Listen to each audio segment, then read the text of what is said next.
তোমরা আমাকে এত অপমান কেন করছো? যারা ছোট কাজ করে তারা কি খারাপ? অবশ্যই খারাপ, তুই তো নিজে একটা খারাপ। তুই খারাপ, তোর অবস্থান খারাপ, তোর সবকিছু খারাপ। এ খারান, আপনারা কারে কি কইতাছেন?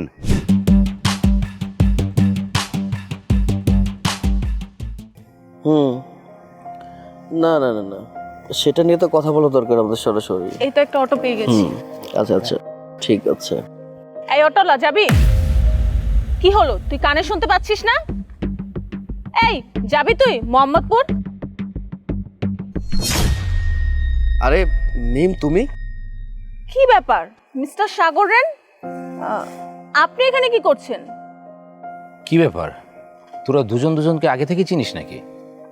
হ্যাঁ, এটা আমার এক্স বয়ফ্রেন্ড ছিল কলেজ লাইফে।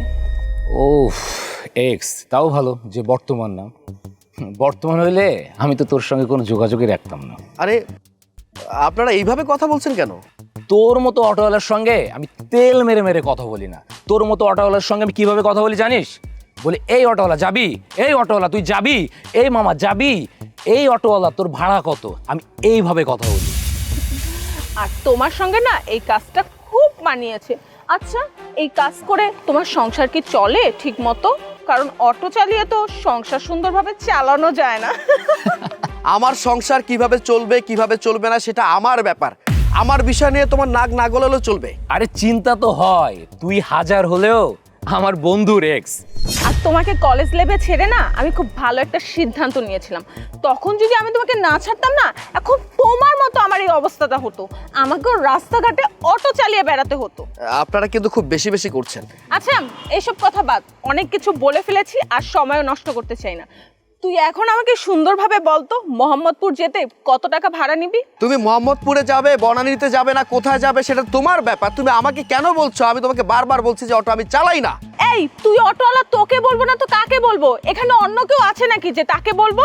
আর শোন, ভাড়া কিন্তু ডাবল দিব, একদম চিন্তা করিস না। আমাদের কাছে অনেক টাকা আছে, কারণ তোর মতো আমরা অটোওয়ালা না। মিম, আমি তোমাকে কতবার বলছি যে আমি অটো চালাই না, এই অটোটা আমার না। এখন বুঝতে পেরেছি এই অটোটা ওর না, কারণ ওর তো সামর্থ্য নেই এরকম একটা অটো কিনে চালাবার। আমার মনে হচ্ছে কি জানিস, এই অটোটা ও ভাড়ায় চালায়।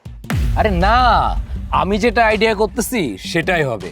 এই অটোটা ও কোথা থেকে চুরি করে আনছে। হ্যাঁ, ও তো কলেজ লাইফে থাকতে কত চুরি চামারি করেছে, এর জন্যই তো আমি ওর সঙ্গে সম্পর্ক ব্রেকআপ করেছিলাম। মিম, তুমি কিন্তু একদম বেশি কথা বলছো। তুমি ভালো করে জানো কলেজ লাইফে আমি কেমন ছিলাম। আমি কখনো কারো জিনিস চুরি করিনি। তুমি কেন মিথ্যা কথা বলছো? ও এবার আমি বুঝতে পারছি, এই অটোটা ও চুরিও করে নাই, ও অটোটা ভাড়াও চালায় না, এই অটোটা ও পাহারা দিচ্ছে। তার মানে ও একজন সামান্য অটো পাহারাদার। তাহলে বোঝ ও কতটা খারাপ হইতে পারে। তোমরা আমাকে এত অপমান কেন করছো? যারা ছোট কাজ করে তারা কি খারাপ? অবশ্যই খারাপ, তুই তো নিজে একটা খারাপ। তুই খারাপ, তোর অবস্থান খারাপ, তোর সবকিছু খারাপ। এ খারান, আপনারা কারে কি কইতাছেন?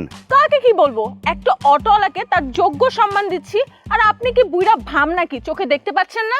আপনারা জানেন উনি কে? উনি রেইন গ্রুপ অফ ইন্ডাস্ট্রিজের মালিক। এই যে অটোটা দেখতেছেন, এই অটোটা উনি আমারে দিছে। এই অটো চালায় আমি আমার সংসার চালাই। ওনার মতো ভালো মানুষ পাওয়া অনেক দুষ্কর।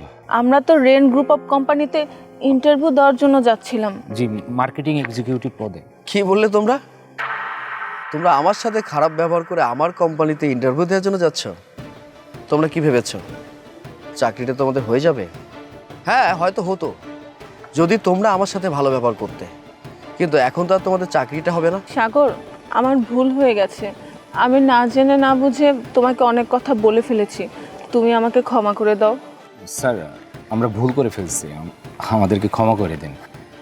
মানুষের পোশাক দেখে না বিচার করা ঠিক না, আমাদের শুধু একটা বার স্যার সুযোগ দিন। এত সব বুঝে ফেলেছো তোমরা? মানুষের পোশাক আশাক দেখে মানুষকে বিচার করা ঠিক না, অথচ তোমরা আমার সাথে যা আচরণ করলে এটা আমার সারা জীবন মনে থাকবে। আর তোমাদের মতো মানুষ আমার কোম্পানিতে কোনোভাবে চাকরি তো পাবেই না, আমার কোম্পানির আশেপাশে ভিড়তে পারবে না। তোমরা অনেক কষ্ট করে এখানে এসেছো। আমার মনে হয় কি তোমরা এখান থেকে চলে যাও, সেটা তোমাদের জন্য বেটার হবে। সাগর, তুমি আমার কথাটা শোনো।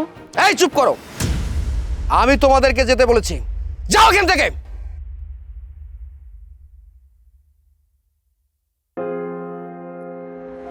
চলেন স্যার।